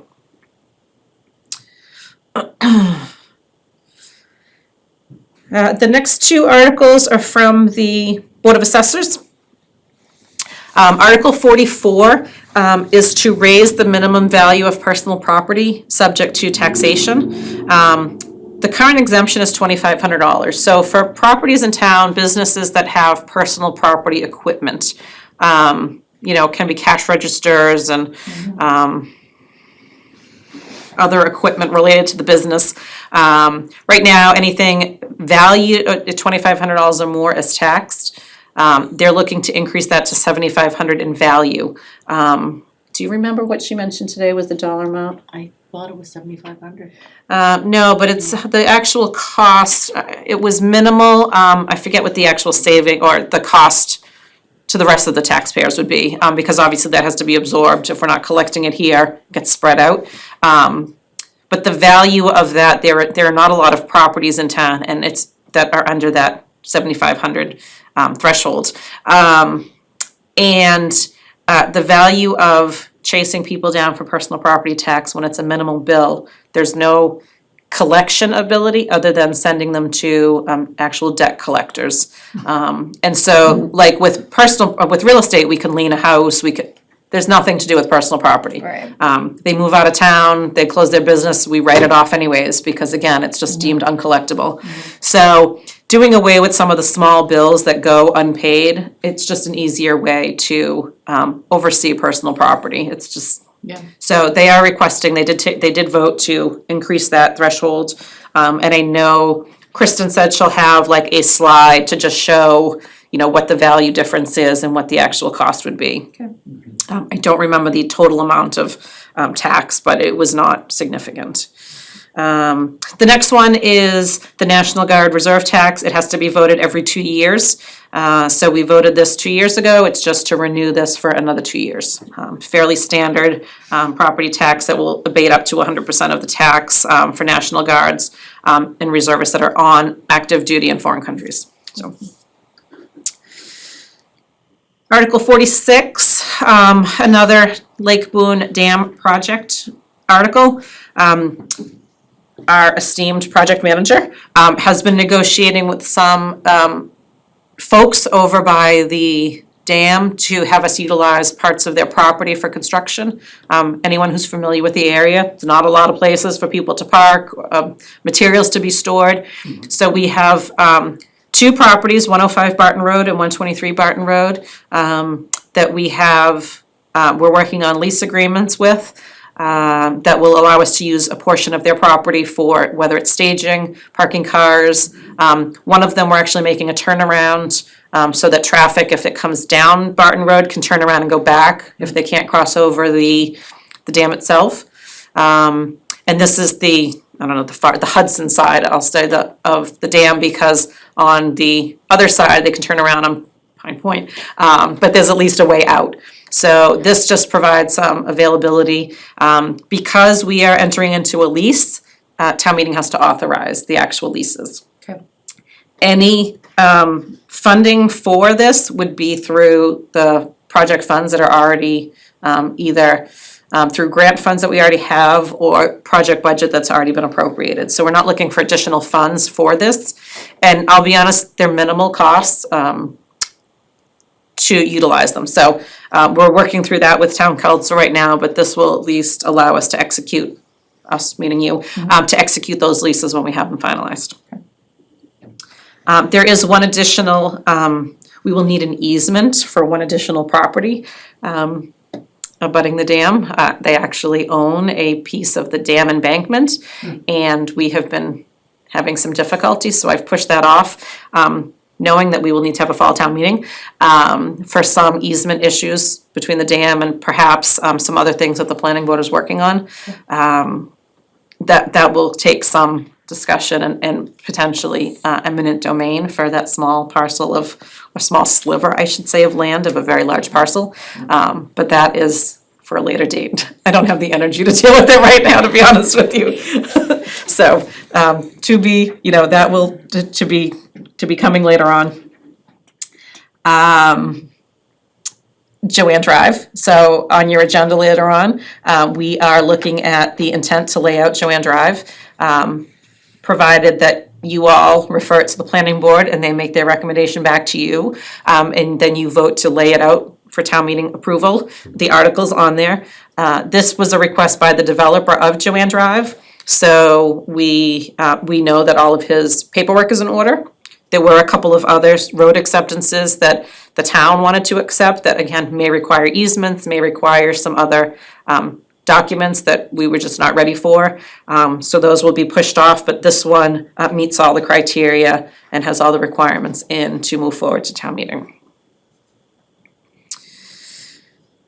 Article 48 is those Crescent Street pedestrian improvement easements. This one is still questionable and may end up actually coming off if they can't sort of fine tune what's needed.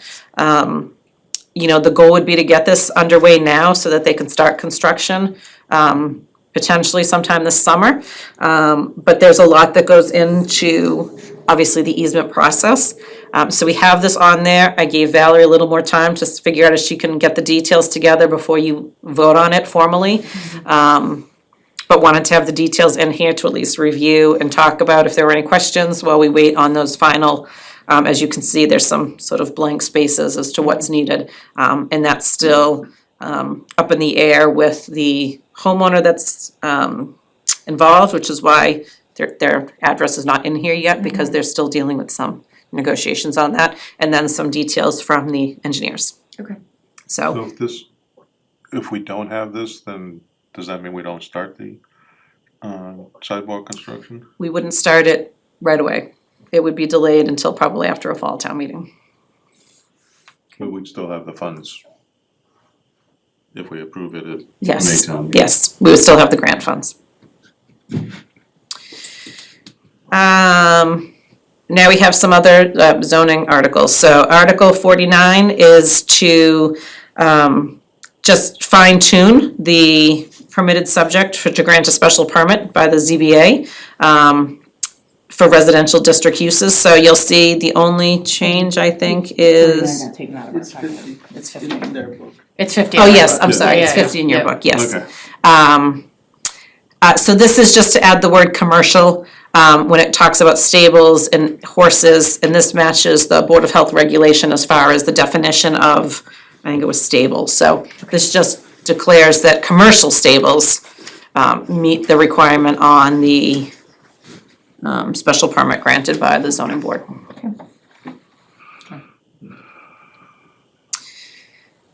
And then we have the zoning bylaw, firearm business use. So in your warrant, you still have a draft. I do have a more refined version, but just tonight I got town council's review of that refined version, so I haven't even looked at it yet, and I don't believe the planning department has reviewed it. I think town council worked with Valerie on it, but they still made, so then the planning board made changes after the town council review, so then town council had to go back and review. So, I will have a more finalized, article, in the very near future. I told her I would need that by Tuesday when the finance committee has their public hearing. And I do know that there's at least one public hearing by the planning board on this, so there will still be discussion publicly on this article. There's been a lot of conversation about why are we allowing firearms, we cannot restrict firearms completely in a town. Right. It is not one of those items that you can say, you can't have. You can do that with marijuana, you can do that with alcohol, you cannot do that with firearms.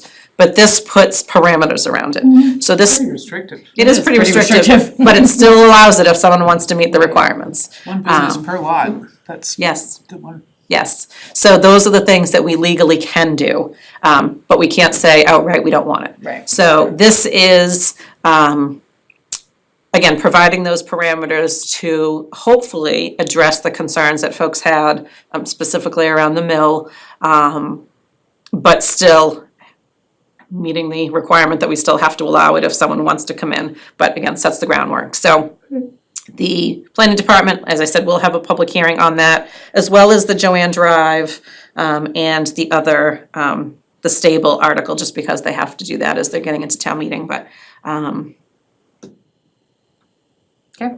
but that is it for them this year. Maybe not so if we have a special, they may put some other articles on there that they've been working on, but this is what they chose to move forward with this year. Any questions on and I'll skip the ballot question because we have that as a separate item. Questions on the actual draft warrant as it stands? I sent you all, it's in your packet, but I sent you all, we talked about last fall, potential bylaw that you wanted regarding the recording of the meetings.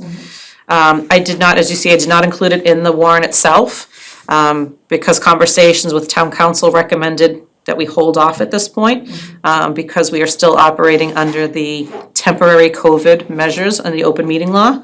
But as always, it's your decision if you want to move forward with it. They provided an article. I sent you their revisions just to clarify open meeting. I would recommend that we hold off. One thing she did recommend, and I haven't even shared this with you, is potentially putting forward a non-binding resolution to see if town meeting cares about this, if town meeting would be interested in having such a bylaw. That is something that you could do to get a sense of town meeting, so that when the final The final version of the open meeting law comes out between now and next March is when it has to be out. Depending on what changes are permanent, you may want to revisit that. The open meeting law may require recordings. It may require permanent hybrid meetings. It may require things that, you know, even the temporary measures don't allow. They have been holding a lot of hearings on the open meeting law provisions. As you know, I've testified at some of them. But every time we testify, it seems that the state legislature wants to make everything hybrid. Every single meeting of every town across the state. And, you know, we've all had difficulties with that for equipment and, you know, ease of use and just availability and whatnot. We've been fighting that. They seem pretty stuck on that. That might end up in the requirements. We don't know. But I told you all I would have a draft bylaw, so I wanted to bring it forward, again, for discussion. If you choose you want to add it in there, we will add it in there. If you decide you want to go forward with a non-binding resolution, we can add that in there as sort of a question to end town meeting and get a sense of how they feel. If you want to hold off completely, you can do that too. So I will ask you all how you want to handle that. You're all looking at me. No, tell us what do you? I'm feeling, Madam Chair, I'm just feeling we should just hold off at this point. I would prefer that we wait and actually see what comes out. I don't wanna have to reinvent the wheel 10 times. Yeah. Waste, you know, our time or anybody else's, and especially the voters. Yeah. Yeah, I appreciate all the work you did, and Yeah. especially since we asked you to. And I hate to say this, but I agree that we should just wait to see what the state does. Yeah. Not even, I don't think a non-binding resolution would even help, because that will give us basically the opinion of people of what they think will happen, not what will happen. Well, I mean, you could certainly ask town meeting, would you want to see all town board meetings recorded? I mean, it could be a basic question, and then if the open meeting law changes come out that don't require certain things, at least then you could say, you know what, we asked town meeting and they wanted to, let's you know, review this again. And then we've got a bylaw. If they say, no, we don't wanna do this, then it's up to you to say, you know what, we already brought it to town meeting once, non-binding, maybe we don't pursue it. Yeah. Again, we could wait on that, we could look to do it in a special, but that was town council's way. If you wanted to get a sense of how the community felt overall, it could be a non-binding question. Is there a reason that the special town meeting might have a high attendance, or things that are going to that might, Nothing that I know of. because it tends to be a little bit less Yeah. well attended than Yeah. the annual. I mean, right now, I mean, it would be sort of some of these property issues, easements, things like that, road acceptances, things that we just did not have in time now. But anytime we have a special town meeting, people come up with some stuff. But I don't know of anything that would need to be on there that would be increasing our attendance. No, I was just checking. I mean, in one way, I think if we're going to take something to get a feel for people's opinion, it doesn't do us, it doesn't do us a lot of good to go to the less well-attended venue. But if this is like something that's at the end of town meeting, how many people are left? Not many. Just a Well, dedicated few. I was gonna ask Mr. Moderator. Well, I was gonna say, it could be something at the beginning to test the clickers as an option too, if you had an opinion, but. So, two things, I guess maybe three things now. For what it's worth, I'd be reluctant to open the door to non-binding resolutions. Once we do that, a lot of people are gonna wanna have all sorts of sense of the town resolutions. There was an issue that came up before this board in the past several meetings that someone would love to have a non-binding resolution on. And I would really wanna, now I suppose I could always say, well, a selectman-sponsored non-binding resolution, but really, once I've opened the door there, why aren't I opening the door at least to other boards or groups? Yeah. If we have it, despite what I just said, I would prefer to do it at the beginning. You know, town meeting isn't horribly representative to begin with, it's even less so at the end. So I would prefer to do it at the beginning. I would do it quick. I would really want there not to be presentations. This is part of why I'd like to avoid non-binding resolutions.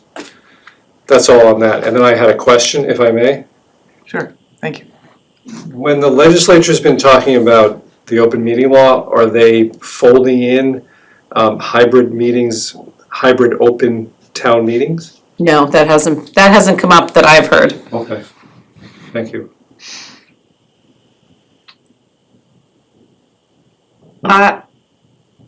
Sorry. I am in agreement with the two gentlemen. I think part of what this was coming out of was, I think some of it has been addressed. And so I think I'd be okay kind of letting it ride for a little while, but thanking you for putting together that draft bylaw that, again, now we have in our pocket, should it Looks great. become an issue in the future, and then that's my 2 cents. That's great, and if it's, some of it's been addressed, that's even better. So we're gonna hold off on that? Yeah, let's wait. Then the last item is, for this discussion, is the ballot question. And I was gonna pull that up if I had it, but I don't know that I have it right in front of me. So, the Charter Review Committee, went through the, charter changes and met and discussed that they prefer to have one ballot question, to encapsulate all changes that were made through the charter and approved at the last 2 town meetings. So town council has drafted the ballot question that is in the warrant. You know, it puts a lot, it's all or nothing on the changes, but they are confident that, people are aware of the changes, at least in theory, and the work that the Charter Review Committee and town meeting did, approving all of those. And so instead of having 15 different ballot questions and a very long ballot, we have one summarizing all of the changes. So you will need to vote on the question tonight, because it needs to go to the town clerk so that she can have ballots prepared for the town election. But if there are any questions on that specifically, I'm happy to answer that as well. For those people that might not be on top of what this all means, is there a section of our website or somewhere where they could pick up the details so that they could look at the ballot question, which will be in the warrant, right? And then look at the website, and each of one of those things in the list would be expanded. So we can certainly put the Charter Review Committee page is still on our website. We can certainly and I don't know that if they were gonna do any outreach themselves as the committee, but we can take the articles that were approved and put them in one section on their page so that people could go, and I can even link to it when I put together the town meeting page with all of our information, so that people can click on it and then see each individual question and the changes that were specifically made. I think that'd be great. I think so too, since this is a giant block of text. That is very, I think people are gonna get into the weeds in it and be like, but I don't agree with this, and it's. It is. I will say the most significant change is obviously having the Board of Assessors go from elected to appointed. Everything else was, in my opinion, fairly benign. It just sort of clarified the way we do business, eliminated newspapers and bulletin boards, and allowed us to use more web systems. So there's not a lot, and I think that was sort of the position of charter too, that if the town decides to not pass it, we're still operating other than an elected to appointed board. So it's not changing the way we do business in any way, other than that one board. It's just clarifying a lot. But listen, it'll be really nice to have a non-gendered Yes, it will. word, quite frankly. Yes, it will. So I will hang my hat on that change. So is this something that, to be voted on the town meeting and at the elections, or No, it's just the election. Just the But we put it in the town meeting warrant so people can see what the election is and because technically, for posting requirements, that's why the last question is always the election, so that you don't have to meet all the posting requirements a second time. The question falls in there, and anything that's gonna be on the ballot, so that it all sort of So technically, we don't adjourn, you adjourn to the election is how you That's adjourn. right, You don't yeah. close town meeting completely, you adjourn to the election. And if this passes, we revamped our town charter. Yes. So the state has already reviewed all the charter changes, they support them, they had no issues with the charter changes that have passed. So if this passes, it takes effect. Great. So I have one more question on that. Is there any value to splitting out the change for the Board of Assessors into a separate item? The committee felt there was not. Okay. Again, they have faith in the process and feel that if, it should be all or nothing based on that they provided, here's what we did and here's how we recommend changing our charter. They decided not to do a menu option of any portion of it. And we voted on these individually at last town meeting anyway, right? Yeah. The last two, so we did some Yeah. last annual and then we Yeah. did some others in the fall. Yep. Yeah, so each one town meeting has Ratified. approved. There was one charter change request that was voted down, and that does not appear in here, and that was the odd language about, internal investigations need to be in the annual Oh, report. right. So that town meeting voted down that change, and so that's why you do not see that text anywhere in here about investigations.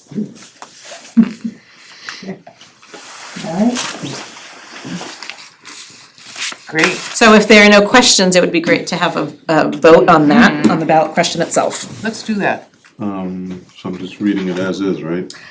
And it's up to you, I don't think you need to, I think the motion is as presented. Madam Chair, I move to approve the ballot question for the Stow annual election on May 18th, 2024, as presented at this meeting. Second. Any further discussion? Hearing none, all in favor? Aye. Okay. Aye, that's unanimous. Before we move on, for your next meeting, you will need to vote on the warrant. Is there any other information you feel you need between now and then for that process? Just wanna make sure that you're comfortable with all the articles or the budget, and able to be able to vote on that, so. If you think of anything, feel free to reach out, but By then, we'll have the FinCom's recommendations on the different warrants. yes. However, the FinCom is meeting on the 16th and the 22nd.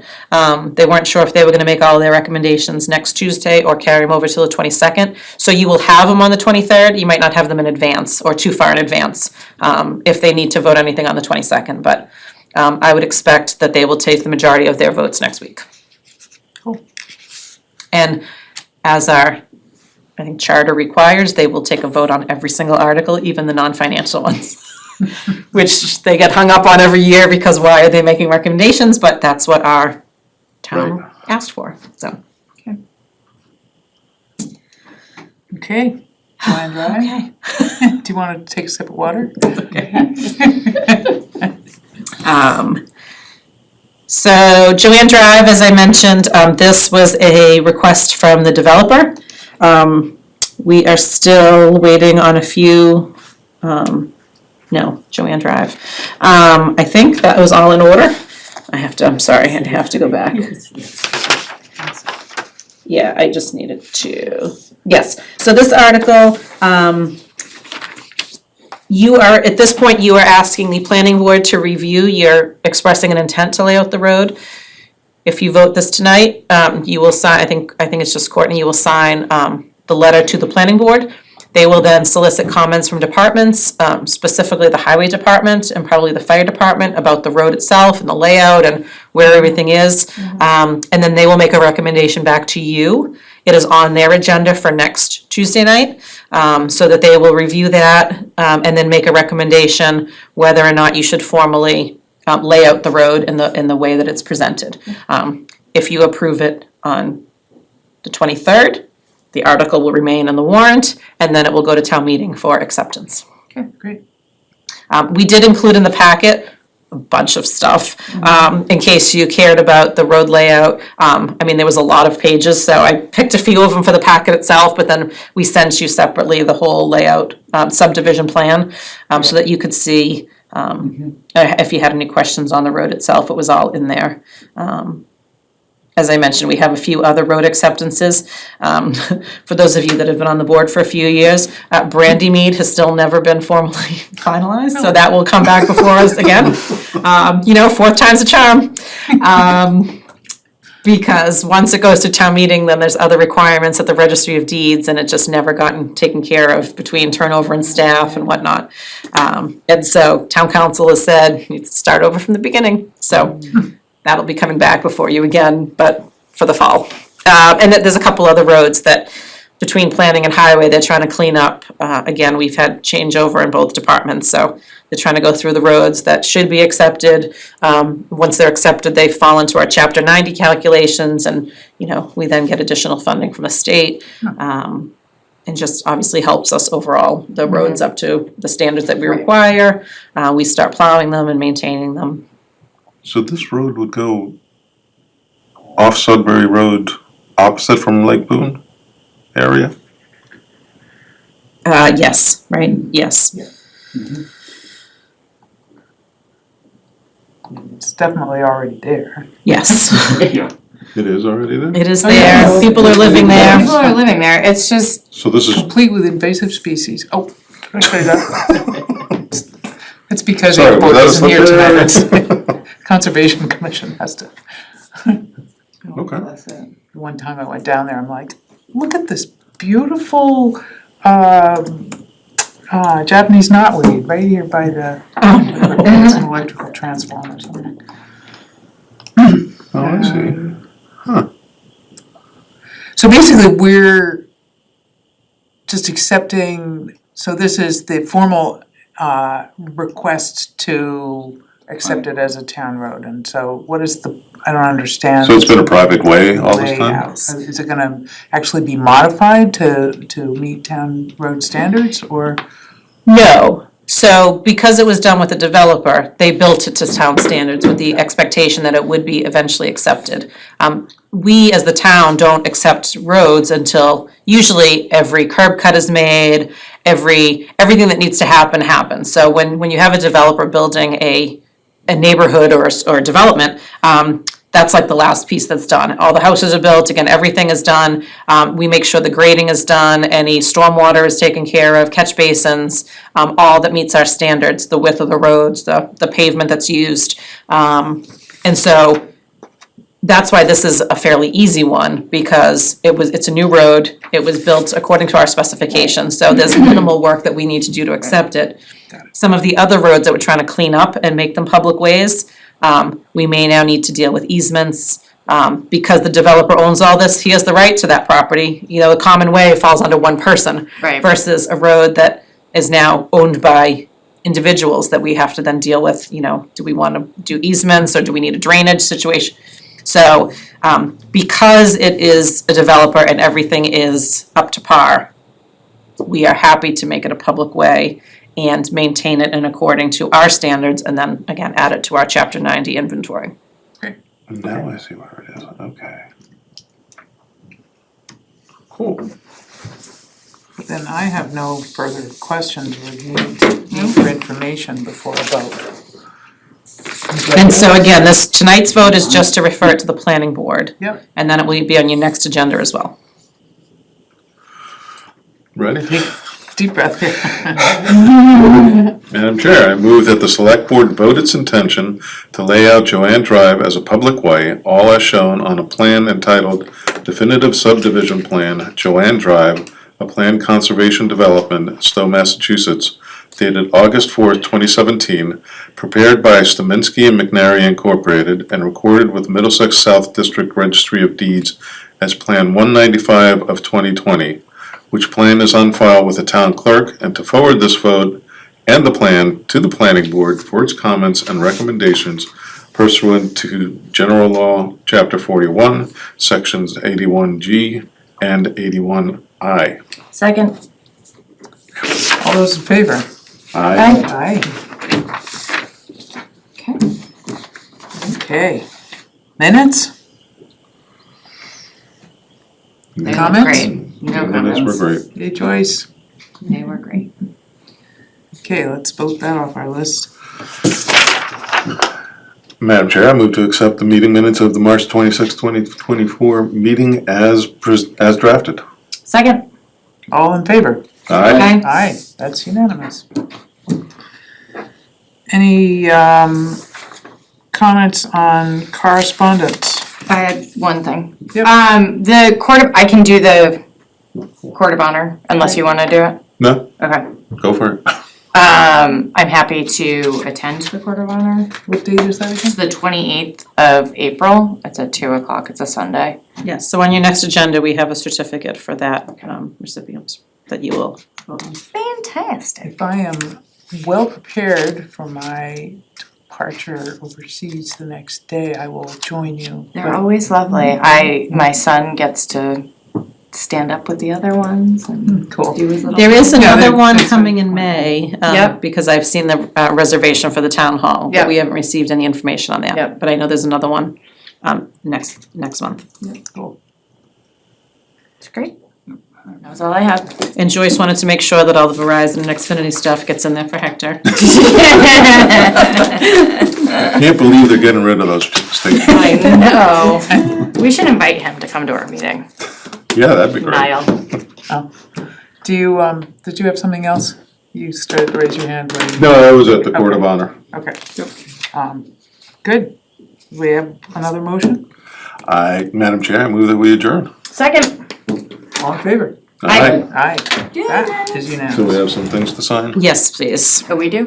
You have the liquor license, the one-day license, Oh, and then I think it's just Courtney that signs the layout to the planning board.